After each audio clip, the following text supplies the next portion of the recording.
Hello everyone. Last class we have seen about chipping and filing, right? So I have completed the two. If you haven't watched it, please watch in my channel. All right. Today we'll see about shearing and sawing. Okay, these are different methods of cutting. Okay. So if you see chipping, so this is a chip tool we have seen already. So we have to use this by hammering it. All right. So we have to hammer one end, so the other end is a cutting edge that will do the cutting. And filing is, we see this face of the file. There are so many teeth here, so we all you have to do is just move it on the surface. Okay, just slide it on the surface. Okay, it will cut by abrasion. Right? So these are these are different cutting tools. Okay, so what we are going to see today is different. Okay, it is little bit related to power cutting. Okay, there will be a lot of strength in the cutting. Okay, so there will have hand operated as well as other power tools also. All right, so I will start with shearing. So what is this shearing? So if I say chipping, it is just by hammering the chisel. Okay, filing means just abrasion cutting by files. Okay, what is this shearing? This word you have already heard in a lot of areas, right? Suppose for example, shear. What is a shear force? So there are two equal or two parallel forces, right? Two equal and parallel forces. That is called shear force, right? So if you see this, how we are going to cut by shearing action? I have given an image here. So there is a die here. So die is nothing but a stationary part, and the punch is a part that is going to move up and down. Okay, so these two are blades. Okay, cutting blades. It will be very sharp in the edge here. Okay, so what we are going to do is we are going to actually cut by moving parallelly. Okay, one will be stationary and one will move up and down parallelly. Okay, not on the, not like both are perpendicular and on the surface. Okay, we're not going to cut on the surface. Okay, if you are doing cutting like this exactly on, so what happens is the thickness of the material in the end of the material will get damaged. Okay, the thickness will reduce, it will get pinched. Okay, that is called pinching action. So we don't want that kind of action in thick metals. Okay, so what we can do is we can just shear it. Okay, so when you are shearing it, it will cut very nicely. Okay, so that's all the shearing will work like that only. Okay, is a basic principle behind shearing. So let's see the types. So we'll start with the hand operated one. Okay, hand shears. So this is also called straight snips or tin snips. Okay, so why it is called straight snip is because it will cut straight. Okay, it can make straight cuts. Okay, we cannot make irregular cuts. It can make very straight cuts. Okay, so the important thing you have to note down here is the capacity of the snip. Okay, it can cut aluminum up to 1 by 16 of an inch. Okay, so why this is given is you see the blade here, it is very sharp. Okay, even though it is very sharp, it can cut only 1 by 16 inch of aluminum. Okay, and you see the handles, they are a little bit longer. Okay, so to give that leverage of cutting, they have made it little bit longer. Okay, and the angle of this blade will be approximately 85 degrees. Okay, to assist in cutting. So these can cut thin metals. Okay, very thin metals up to 1 by 16 inch, like aluminum, and then plastics and fibers also. All right, so what type of cut it can cut? As I told, as the name says, it can cut straight cuts. Okay, it can also cut a little bit radius cuts, like curves. Okay, like I this image. Okay, you see here, so this is how the blades will look. Okay, it is a little bit angled outside. Okay, both the blades. So when you're moving the handle, both the blades will go on side by side like this. Okay, it will not pinch like this, it will go side by side. Okay, so that's a shearing action. All right, so this is a straight cut. You see there is a line marked here, so we can make a straight cut inside the material anywhere. Okay, and outside curve, the outside curve is nothing but we are going to make cut on the outside in different angles, like curvatures. Okay, so when you're cutting like this, the part that is outside will curl out like this. Okay, so we cannot make inside cuts. Okay, inside we cannot turn it, the material will get damaged. Okay, for that we have different kinds of snips. Okay, so this can make straight cut or outside curves. Okay, not inside curves. Inside we cannot make a curve here. Okay, if you try to make it, the material will bend here and there, it will damage your sheet. All right, so the one more thing you have to note down here is it cannot cut heavy sheet metals. Okay, so that's why I given the highlighted the 2 points very clearly. Thin sheet metal and aluminum, they have given a restriction 1 by 16. Okay, so how to so before using the snips, what you have to do, you have to take the wire gauge. Okay, metal gauge, or some people call it as wire gauge. Okay, standard wire gauge, SWG. Okay, so there we can, with the help of that, we can measure the thickness of the sheet metal that you want to cut. All right, so once you measured it, then you can use the snips and cut it. Okay, if it is within the limit. So next one, what you're going to see is compound shears. Okay, it's called the aviation snips. So now the disadvantage of this snip is it cannot cut on the inside, right? I mean, inside it cannot make a curvature cuts. Okay, now for that purpose, we have different kinds of snips. Okay, and it is specifically colored like this. Okay, so this color is for identification, like which direction it is going to cut. Okay, so I'll explain one by one. So where we can use this, of course, we can use it for cutting holes in the inside. Okay, inside cuts, outside cut also, we can do the cuts. Okay, so if you see the teeth here, okay, normally when you compare with the tin snip, the teeth here will be serrated, okay, to provide better grip for cutting. Okay, and this also has a limitation, as I said before. Okay, it can cut only up to 0.051 inches of metal. Okay, as thick as 0.051 inches. Okay, so this is the reason that we have to measure the sheet metal you want to cut. Okay, directly you cannot take the tool and do the cutting. Okay, always measure the sheet metal, and then if it is within this limit, then you can always go for a hand shears. Okay, now let's see how these three works. So see the image I've given here. So the yellow one is for straight cuts. Okay, you keep it anywhere in the sheet metal. If you cut it straight, it will cut straight. Okay, we cannot make curved cuts with this. All right. And the right cut is for, sorry, you can also call it as a right cut snip, the green color one. Okay, green color one is called a right cut snip. All right. So it can make a curve towards the right side. Okay, it can cut towards the right side. That's why it's called right cut. Okay, or we can say if you're cutting on the edge of the sheet metal, the right side metal will curl out. Okay, so based on that, the name is given as right cut snip. Okay, or you can say green snip. Okay, generally collectively called as aviation snip. Okay, it will cut towards the right side, or if you're cutting from the middle, it will cut towards the right side. If you're cutting on the edge, if you want to make a straight cut, we can make straight cut with this red cut snip also. Okay, so if you're cutting on the edge, the right side metal will curl up. Okay, so it's opposite of the one is a left cut snip. Okay, so that is marked with red color. Okay, so it will cut towards the left side, or if you're using on the edge on another side, the left side part will curl up. Okay, now you may have a doubt here. So what about the, if you just inverse this, you just rotate it, you see here, yeah, you see this, the right snip is angled like this and the green snip is angled like this, right? So you may ask a question here. Suppose if I rotate this green snip, it will also be in that direction, right? And then we can do the same cut as a red snip, right? We can just rotate the green snip 360 degrees, and we can make a cut like this, right? No, if you try to do like that, if you want to make a left cut with a green snip by rotating it and then cutting it, actually what happens is the teeth are not angled like that. Okay, teeth are angled like that, but if you see the jaws, if you turn it completely, 360 degree, and you want to use a red snip for a green snip or a green snip for a red snip, the jaws will not cooperate with you. Okay, the jaws will not work like that.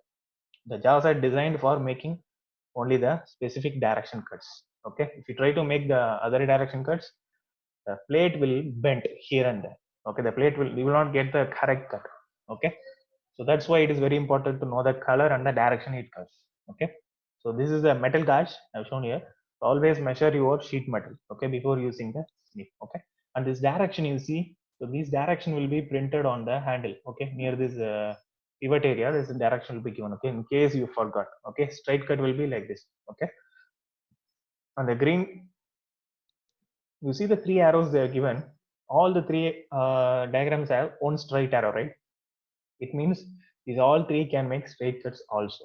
Okay, the difference is we can use on the edge only, this red color and green color one. The straight cut we can use anywhere to make a straight cut. Okay, because if we use right and red in the middle, it will try to curl out the one side.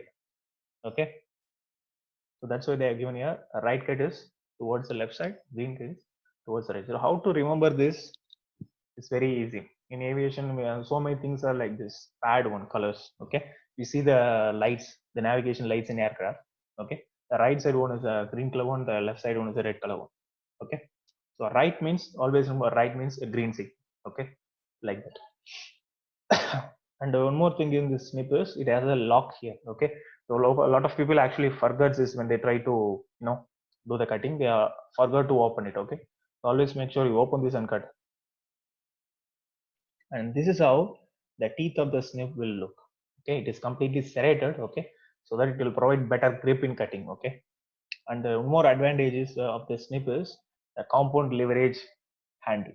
Okay, you see here there is a pivot point. Okay, whatever force you are applying in this handle will go to this pivot point, and through this other levers it will go to the cutting edge. Okay, so when you're giving some force, it will be multiplied to lot of times by this another handle. Okay, so that's the meaning of this compound leverage.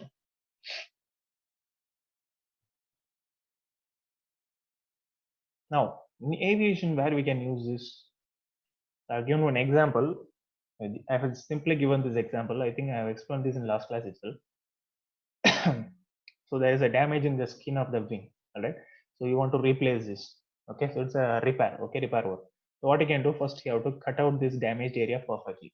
Okay. Then you take a doubler. Okay. Doubler is nothing but a metal that is double the size or more than the size of the hole you cut.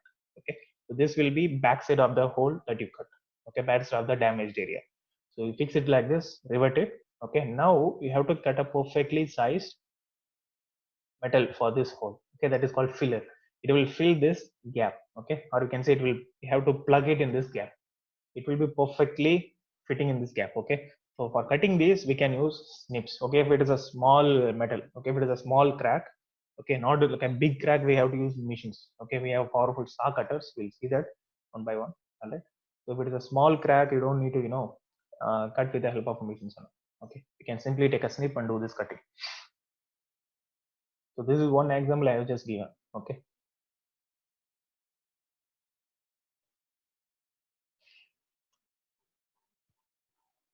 And next, come back to the power tools. Like power tool is not power tool doesn't mean you're going to get power from electricity or pneumatics. Okay, so it is designed in such a way that with the help of your foot or handle, you will get a lot of power in cutting. Okay, so one is a squaring shear. This you can commonly see in machine shops. Okay, so this is similar to a hand shear. The thing is, we are going to use our foot. Okay, it's a foot operated shear. It's not a hand operated. Okay, when you press this pedal, it will do the cutting there. Okay, before this I will show a video for this right cut and left cut snips. Let's see how it works. Right, you see this. Now this guy is going to make a hole in the center. Okay, so you want to make a hole in the center to fix a part. So on the line he has to make a hole. It's a very small hole, right? So first he is taking a red snip. You see, the red snip will cut in which direction? Red means left. Okay, green means always right. Okay, red means left side. Okay, so he's going to make a cut towards the left side, as you can see. Okay, so like this you can easily make a cut in the left side. You see it is little bit angled also. Okay, to provide a better provision for cutting.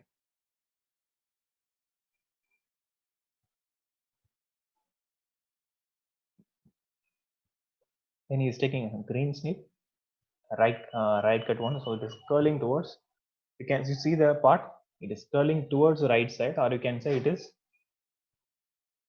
cutting towards the right side. Okay, so this is how we can use a snip, red and right both green snips. Okay, a straight snip is for, sorry, a yellow snip is for cutting straight.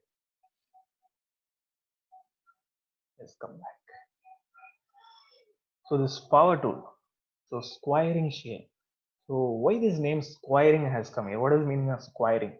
Shearing we know, cutting parallel to each other on side by side. That is shearing. What is this squiring shear? Squiring means is a very important word in cutting operations. Okay, so when you want to square a metal, square means you take any metal piece. Okay, the sides should be perfectly 90 degrees. If you are making a rectangular plate or a square plate or anything, the side should be perfectly 90 degrees. Okay, that is one thing of squaring. The another meaning is the cutting edge. Okay, the edge of the area that you cut, it should be perfectly flat. Okay, it's not be angled, or it's not have any convex or concave structures like that. It should be perfectly flat and straight. Okay, that's the meaning of squaring. Okay, the edges are perfectly flat and straight, and the adjacent sides are perpendicular to each other. Okay, that's the meaning of squaring. So with the help of hand snips, it is not easy to achieve that. Even if you're cutting on the line, it's not easy to achieve that. So in that case, we can go for a squiring shear. Okay, so the one more important thing is it can cut only straight cut. As you can see here, this is a throat of the shear. Okay, so inside this you can feed the metal and you can do the cutting. I will show a video for this also. You can easily understand.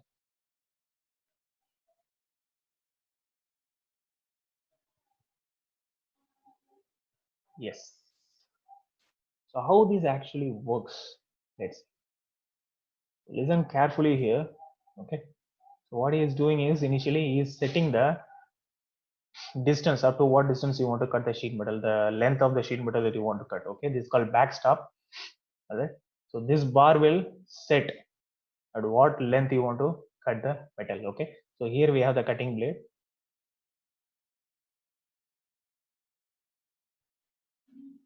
So first thing what you have to do when you want to cut any sheet metal is first you have to square it. Okay. Before cutting it into the specific length you want to cut, like 90 mm cross 90 mm, 100 centimeter cross 100 centimeter. Before cutting into that, first you make sure all the sides are perfectly square. Okay. Then only you have to do the cutting that you want to do. Okay. That's why this shear is very helpful. So first you have to square it. Okay. Like I told before, the sides should be perpendicular to each other and the flat edge of the cutting area should be flat. Okay, it should not be convex or concave or beveled. Okay, it should be perfectly flat. So initially what he is doing is he is showing you, yeah, first you have to make a small cut to make sure it is perpendicular to each sides, adjacent sides. Okay, so this portion is called straight edge. Okay, this black this area, this will be flat. Okay, so you keep this sheet metal facing this straight edge. Okay, and you cut the other edge. Okay, so it will be perfectly 90 degrees. The cut you make will be perfectly 90 degrees, right? So that's what he is doing initially. He is keeping the sheet metal to one side and only small edge is going inside and then cutting. Okay, so initially what he did, he just made it perfectly 90 degree to each other. Okay, now he will go to other side also, because we have to keep make it from this side also it should be perpendicular. Yes, now it is all three sides are perpendicular to each other. All right, now he is going to the length he set. Okay, now he has set the length with the help of the backstop. Now he can cut any number of same length sheet materials one by one. That's it. Now that metal he has cut will be perfectly squared. All right, so what you have to do, first you have to keep, this is a straight edge. Okay, so you keep give support on the straight edge, slide it inside. Okay, now this backstop will give you the length. Okay, that length marking you can see in this rod here. Then you can do any number of cuttings one by one. Okay, so this is for cutting straight cuts and mostly used for squaring the sheet metal. Okay, it will be very helpful for squaring the sheet metal. So you should be very careful in handling this. Okay, why? Because you are operating the foot and the hand is here. Okay, so there are some cutting blades here. Make sure your hand is not going anywhere near it. Okay, let's come back.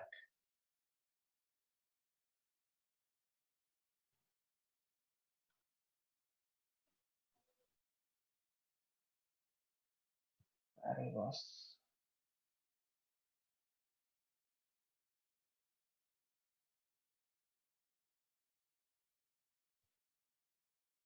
Yes, so that's a squaring shear. Okay, so it has a throat area here. Okay, we cannot cut very big sheet metals. Sheet metals are very big width or the length. Okay, so it has a very small area here, throat area. Inside this throat area we have to fade it and cut it. Okay, now this has a disadvantage. As I told, it has a throat, right, through which we can feed the sheet metal. So we cannot cut a very long sheet metals, right, like with lot of width. So in that case we can go with a throatless shear. Okay, it does not have a throat like what you are seeing here. Okay, any kind of metal can, any length of metal can be passed inside to do any number of cutting. Okay, so two advantage of this is it does not have a throat. So metal can be turned to any angle for straight, curved, and irregular cuts. Okay, so you can turn on any side and make any kind of cuts, not just straight cuts. Okay, the squaring shear will do only straight cuts. This total shear can do any angled cuts. Okay, and it can cut any length of sheet metal. Okay, and it can cut a little bit thicker also. As we mentioned here, 0.063 inches approximately it can cut. Okay, a little bit more than the squaring shear. So this also I will show a video. can easily understand it.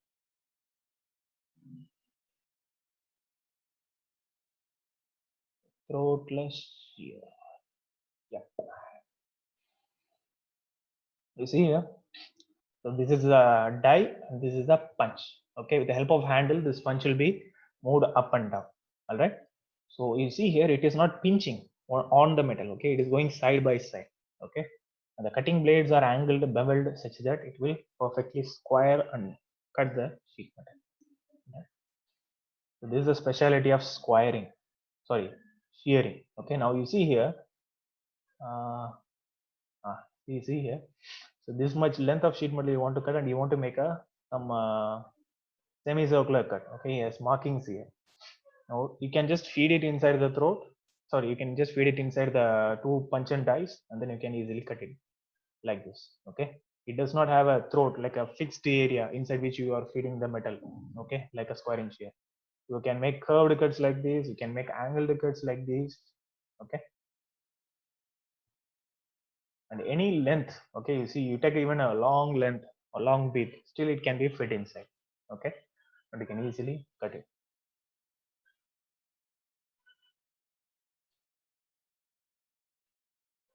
All right.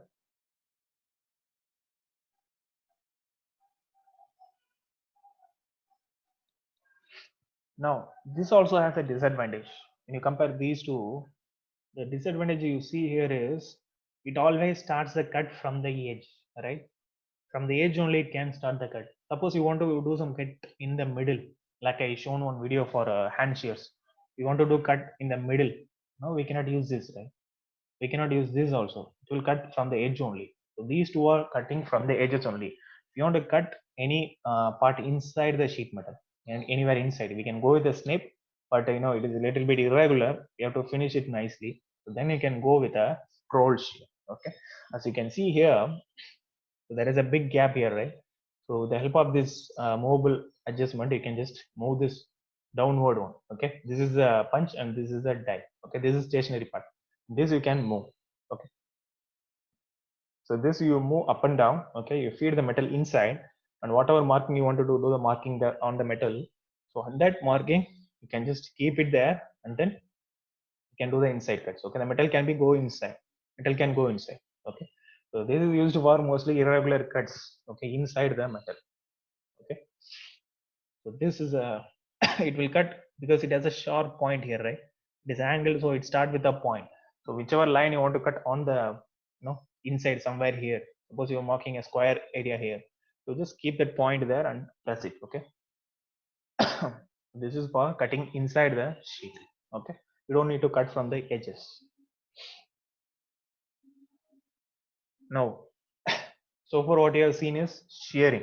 Okay, so we have some hand shears like a tin snip, aviation snip. Okay, that is supposed to cut only less length, less thickness. Okay, and then we have some power tools. Okay, power is nothing but not powered by electricity. It is designed to do heavy duty operations. Okay, like a foot operated squaring shear or these kind of punch and dice, throatless and scroll shears. Okay.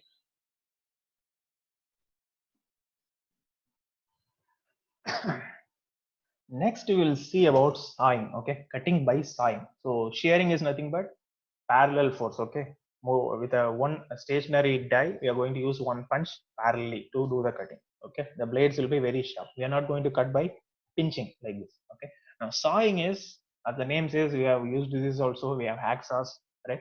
So we are just going to cut by moving forward. Okay, or by some power tools like what I am showing here. Okay, this is a circular cutting saw. You see the blade here.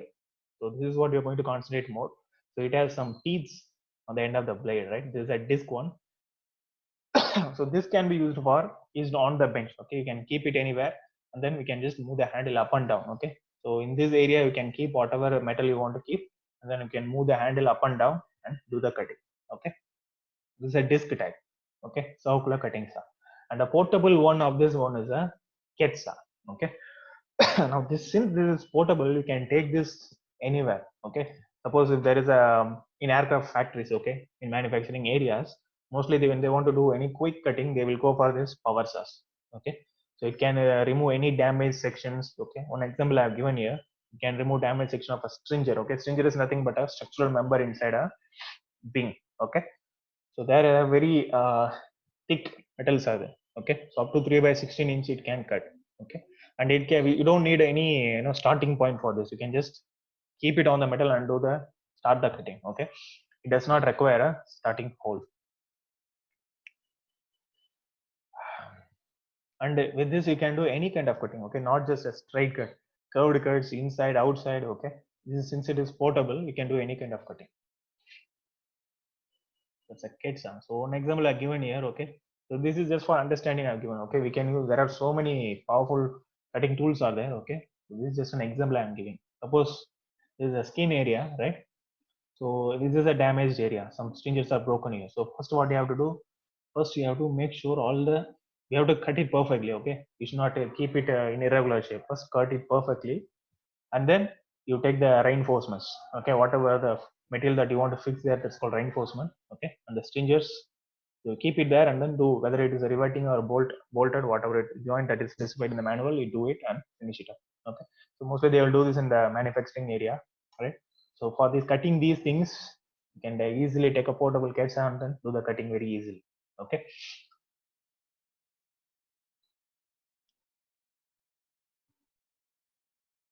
and reciprocating saw, as the name says, reciprocating, it will go up and down. Okay, like what you have seen here is a big hacksaw, it's a kind of a hacksaw blade. Okay, so it can move inside and outside very fastly. Okay, that's the advantage here.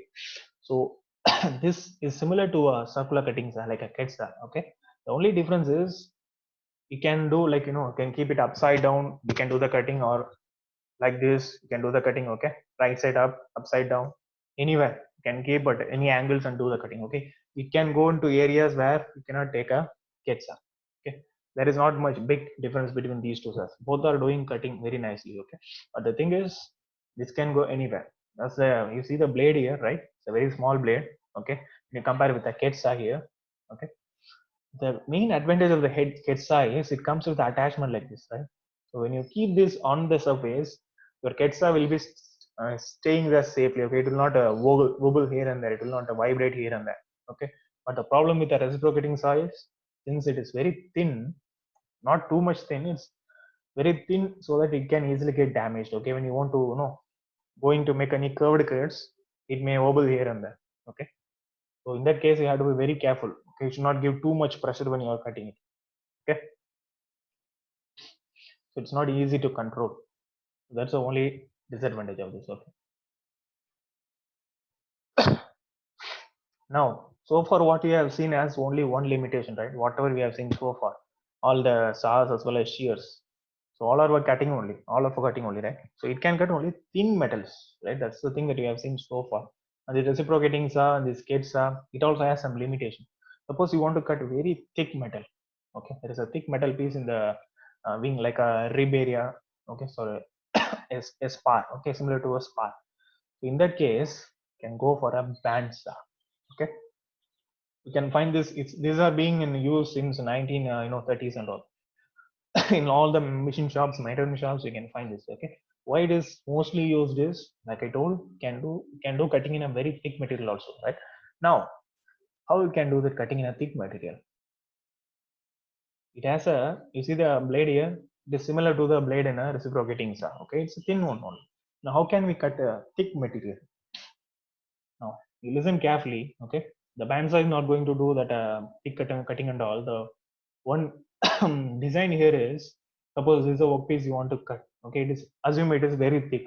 Okay, you see the, first what you have to do, first what they're going to do is, first they will make a pilot hole. Okay, pilot hole is initial hole that is drilled. Okay, yes, with a small drill bit you drill an initial hole. Okay, completely. Then you do, what you have to do is, the blade you are having in the bandsaw. Okay, this is a blade, between these two wheels this blade will be there. Okay, and it will completely rotating, constantly rotating. Okay, all you have to do is you slide this workpiece towards the blade and cut it out.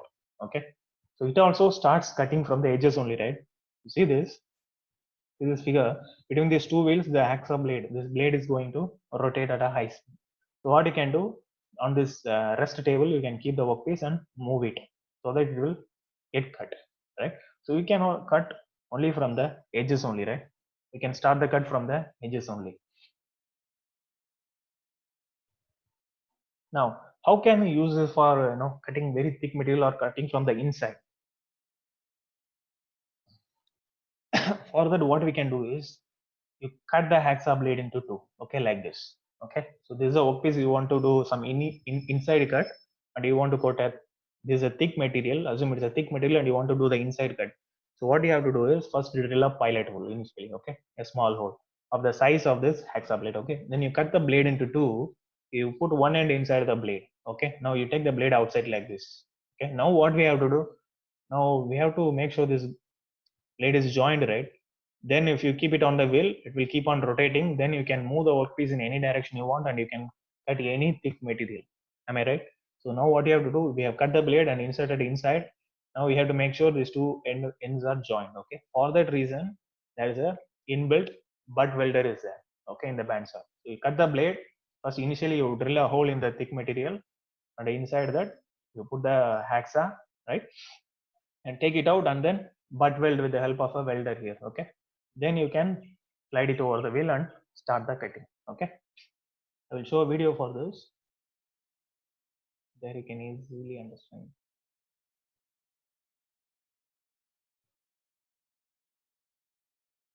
It's an old video. As I told, this is a machine it's being in use since 1930s and all. So there's a workshop man is there. So what he is doing is, there is a cutter also. Okay, it comes with a cutter. So first the man is cutting the hacksaw blade into two. Then he is just demonstrating how to do it. Okay, he's just measuring the length, how much length you want to cut, he cut it. Okay, then he is putting inside a workpiece. Okay, just assume this is a workpiece you want to do inside cut. Okay, assume it is a very thick material. Okay, so what he has done is, he just put, there is a hole inside, he just slided it inside.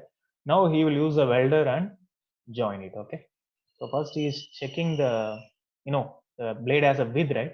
So with the help of this width measurement, he will check how much width you want to do the welding. First you have to set it here. Okay, so set the width of the weld you want to do, lock it there. Okay, then press it, that's all. So he's setting the width and then doing the weld. Okay, now the welding is done. Then again what he will do, yeah, see that it's done. So after setting the width, he's just moving it and doing the welding. Okay,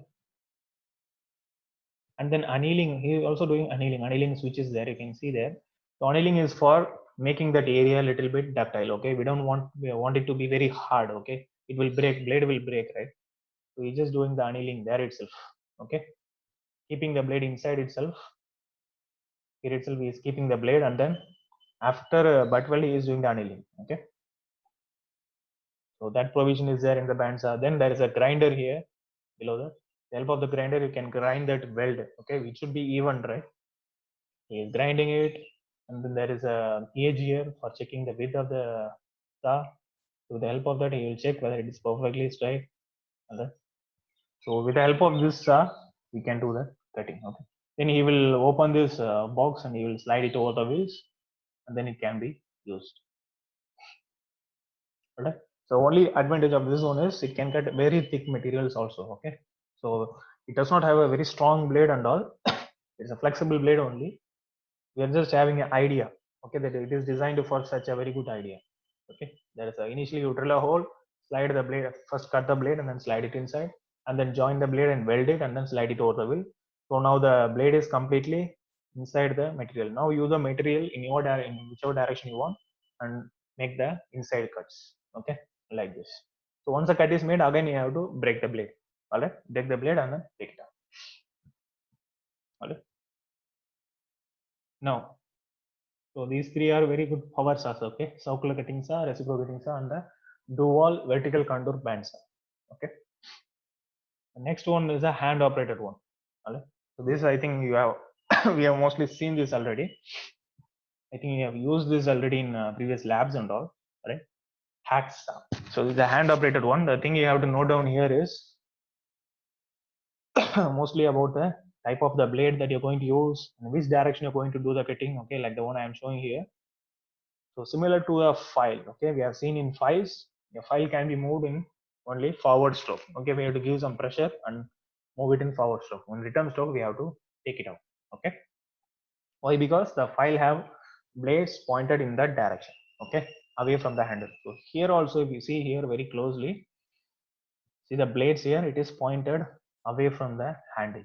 Okay, so initially when you want to set the blade in the hacksaw, you make sure that the blades are pointed away from the handle, and then when you're cutting, you do the cutting like this. Okay, go forward with little pressure and then take it out.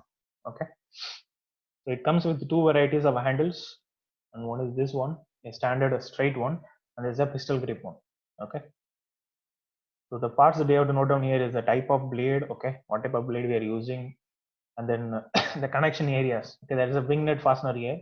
I will tell you what is the advantage of the wing nut fastener. Not only for connecting it, there is another advantage of this. Okay, the important feature. Okay, there is one more important feature in this hacksaw. You see the blade here, right? It is pointed forward, right? So it is also angled. If you come along the axis of this blade, along the axis of the hacksaw, it is angled to left and right side. Okay, can you guess what is the need for that? It is called a cut off a saw or curve. Okay, cut off a saw or curve. Okay, it is wider than the blade width. Now what is the reason for that? You see here one blade is angled in this side, another blade is angled that side, this side, that side, like adjacent. Okay, this is one set. Okay, a raker set. There are different designs also. Okay, now what is the reason for angling these blades here and there? It's very easy. Suppose you are cutting this thick block. Okay, so you have gone up to some 60-70% deep, you have gone, you're cut it. Now you want to take the metal out and then you have to go inside, right? Now if the blade is not angled, if the blade is perfectly, the blade is not angled like here and there like this along the axis, and if it is completely straight like this, okay, not angled left and right side, it is completely straight like this. Now if you have gone up to some 70-80% inside, if you want to take it out, blade will not come out easily. Okay, because most of the blades, flexible blades also there. If you are taking it out, it has to come out easily like this. Okay, whatever the image here is showing, it will not come out very easily if you have a straight blade and if you are cutting a very thick material. Okay, so for that reason, we have some designs like this. Okay, it's called cut off a saw. How the blades, the teeth of the blade is cut in a hacksaw. Okay, so you see here, I've given the nomenclature of the blade. The end that does the cutting is a point. The area is the tooth area, and the gap is the gullet. Okay, gullet. So this tooth is bent here and there. Okay, left and right on the axis of the blade. Right. So when if you take a blade like this and you start cutting, you see the view I have given here. This is from front view. If you view from front, it will look like this, right? So this much width you will cut on the material that you want to cut. Okay. So when you've gone deeply inside, okay, so this much width will be already cut. So this will not touch the workpiece that you are cutting. Okay, because this already cut a very long wide area inside your metal. Okay, so this area will not touch your workpiece in the hole you are cutting. Okay, so when you take it out, it will come very easy. Okay, so for that, if you're cutting very thick materials, you have to choose whether you want a straight blade or a cut blade like this. Okay, curved design blade. Okay, so what this gullets will do, so when you're going forward, it will, this tooth will cut. So these bullets will collect that material and it will drop it out when you come back. Okay, so that's why you have to go forward and then take it out. Okay, if you come back, what will happen? Similar in a file, if you come back after going forward, if you come back, the blades will bend further. Okay, so it is sooner, very sooner this blade will get damaged, so the teeth will get damaged. Okay, so we cannot use it for a long time. And the other one is, like I told before, the thing that you have to note down is the type of the blade and the handles. Okay, so we have two types of blade generally. An all hard blade. Okay, that is completely hardened. Okay, full blade is hardened, including the tooth and the shank. Full blade. Okay, and a flexible blade is like this. Okay, the only the teeth will be hardened. The remaining area will be flexible. Okay, when the teeth has to be hardened. Okay, then only it can do the cutting. Similar to a chisel. Okay, the chisel we have seen the cutting edge is hardened, but the entire remaining portion is tempered. Okay, it is not completely hardened. And here also same thing. The only the teeth is hardened in a flexible blade. Okay, because the remaining portion has to be flexible. Okay, so where we can use this? Why we need a flexible blade? Suppose you want to make a curved cut. Okay, suppose you're cutting like this and you want to go make a curved cut, keep on cutting in a curved direction, different directions. Then you can go with a flexible blade. Okay, if you try it with a hard blade, all hard blade, it will break. Okay, and the size, generally, if there are some things with blades or teeth, we will measure with pitch, right? So here also TPI, you can measure, you can size it by TPI. Okay, threads, sorry, teeth per inch. Right? So there are standard values. Okay, these are the standard AXA blades: 14 TPI, 18 TPI, 24 TPI, 32 TPI. Okay, so 32. What is mean TPI? Right? Teeth per inch. 32 TPI means for a 1 inch there are 32 teeth. Okay, that's a large amount, right? So that is called fine blade. Okay, if there are a lot of teeth in a particular length, it is a fine blade. We can use it for fine cutting. Okay, soft cutting. If there is a soft metal, we can use it for that. Okay, 14 teeth per inch. 14 TPI means only 14 blades are there. Okay, half the 32, right? Only 14 teeth are that we can use for hard materials. Okay, why it is 14 blades are there means 14 blades will be very long and sharp. Okay, so 32 teeth means 32 teeth will be very small.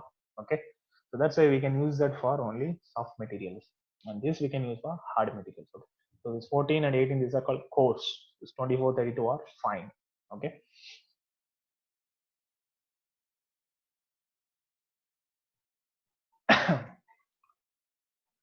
So you have two types of blades, right? All hard blade and flexible blade. Like I told, if you want to make any curved cuts and all, we can go for a flexible blade. Okay. If you try that with all hard blade, it will break. Okay. Like I mentioned here in this highlighted point, there is a tendency for the blade to be twisted or pulled out of a line, right? If you're cutting any thin cross sections, okay, very thin cross sections, you may think, the blade may go here and there, right? So a flexible blade can adjust that. But if a hard blade, if you're using it, if you're vibrating like this, what happens? The blade will break. Okay. So flexible blade will not break. But the thing is, like I told in the starting, the use of a wing nut fastener. If you're using a flexible blade for a long time, it's flexible, it's thin, right? So it will become little loosened, right? It will, due to that friction, the heat in the friction, it will get little bit expanded and loosened. Okay, in that case, after some cutting, we have to keep on using the wing nut fastener and tightening the blade. Okay, that's a major use of that wing nut fastener, not only for holding it. Okay. So another important thing that you have to note down. So when you are using a hacksaw is the last point you read here. A hacksaw blade should be chosen that will allow at least two teeth to be on the material all the time. Okay. Suppose when you are cutting here, I'll show an image for that, like this. Okay. So this is image. When you are cutting on the material, at least two teeth should touch the workpiece. Okay. Then only it will cut perfectly straight. If only one teeth is touching like this, the blade will easily bend or break. Okay. So make sure at least two teeth, more than two teeth is touching when you're keeping the hacksaw on the material. Okay. And you have to keep it in, we cannot keep it like this. We cannot start from the corners. Okay. Make sure there are two blades, two teeth touching, and we have to start, we should not start from the corner. Okay. You start from the corner, only one blade will touch there. When you move forward, the blade will go, the workpiece will go inside the gullet, then you will go forward. The teeth will get stuck here and there, and the teeth will get damaged. Okay. So that's the reason for this.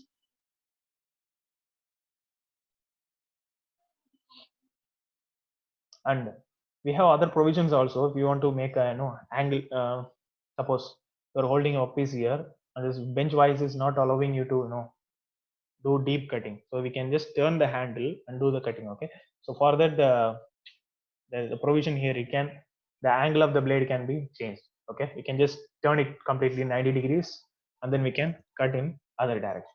Okay, it can be turned down, up, left, right. Okay, because there is a provision there. You can just rotate it. All right, you can see here, okay? You can easily rotate it. So these things you have to keep in mind. At least two teeth should touch the workpiece, and you should not start from the corner. Okay, it will damage your blade.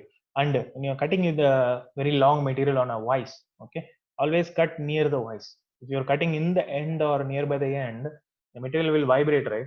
There's a long end, you're cutting, giving a lot of force in the end, the material will vibrate. So you will not get the proper cut. Okay, suppose you want to cut somewhere here, make sure this is close to the vise. Okay, move it and keep it close to the vise and do the cutting so that you will get the right support for cutting. Okay, so those things are given here in the safety precautions. Okay, like I've seen here, cutting edge is pointing forward. Okay, it should always point when you are setting the blade in a hacksaw. Make sure the blades are pointed away from the handle and forward. Okay, and similar to a file, we have to move forward only and take it back. Or if you're going, if you have gone so deep into the material, you can't able to take back. Just push it back with little pressure. Okay, don't give too much pressure. Go forward with pressure. Just take it back without pressure. Okay, go forward, take it back. Go forward, take it back. That's all. Okay. And if you're using a flexible blade, over a period of time, there will be friction, there will be heat, the blade will loosen its tension. Okay, blade will become more expanded. Okay, in that case, we have to use the wing nut and keep the tension in right, keep the right tension. Okay, otherwise it will buckle. Okay, the blade will buckle and bend here and there. Okay, and at least two teeth should be on the material at all the times. At all those. And if you want to make a drilling in a material, what we will do initially, we will do a punch mark, right? The punch will make sure the drill will sit on the workpiece without wandering here and there, right? Similar to that, if you want to use a hacksaw, we can indicate the starting point by nicking the surface. So how we can do this? We can use the edge of a file, okay, to break any sharp corner that might strip the teeth. So use the edge of the file. Okay, this is the face of the file, means this is the edge of the file. Okay, use it, just slide it. Okay, the edge, don't use a safe edge. A safe edge of a file does not have any teeth. Use the edge that has teeth. Okay, and then just do a little marking. Okay, so that the area will be cleaned, as well as it will provide a starting point. Okay, so there you can see the hacksaw and do the start. So start the cut with a light steady forward stroke just outside the cutting line. Okay, you don't want to cut on the cutting line. Okay, suppose you want to cut some 30 mm, make sure you're cutting little bit 0.5 mm or 0.6 mm later. Okay, then we can file it out. Okay, if you're cutting exactly on the line, and if the hacksaw is going somewhere angled here and there after a long period of use, then the material will be wasted. Okay, you will not get the right line. So always make sure you're cutting a little bit outside the line. Okay, 30 mm means you cut at 30.5 mm. Okay, it's better. After the first few strokes, make each stroke as long as the hacksaw frame will allow. Initially, you start with few blades because we have to make sure the hacksaw is in line, right? So once you got inside the material, little bit deep inside the material, then you use the full blade and do the cutting. Okay, go forward with full blade, release the pressure, go forward with full blade. Okay, like that.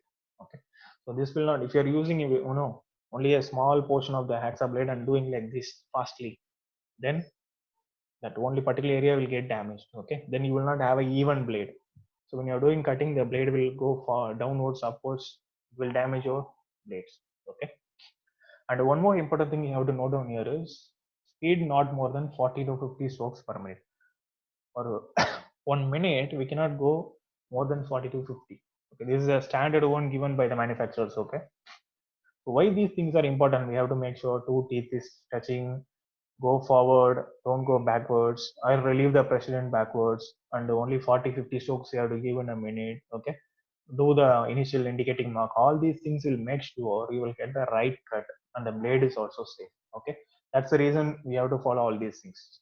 Okay, if you don't follow all these things, then you may get the cut, but we cannot use the axe again. Okay, for hard materials, yeah, this is one more thing similar to for hard materials, it is very effective to start slowly and to use great pressure. Okay, this is similar to drilling. Okay, if you're drilling a very hard material, we have to use a very low speed. Okay, for drilling. If you're drilling a soft material, we can use a high speed. Okay, similar to that, if you're drilling very hard materials or thick materials, start slowly. Okay, and use great pressure. Okay, if you're doing fast cutting, definitely there will be a lot of heat and it will dull the blade. Okay, so after that, what you have to do after cutting either with a hacksaw or any saws or any shears, make sure you clean that area.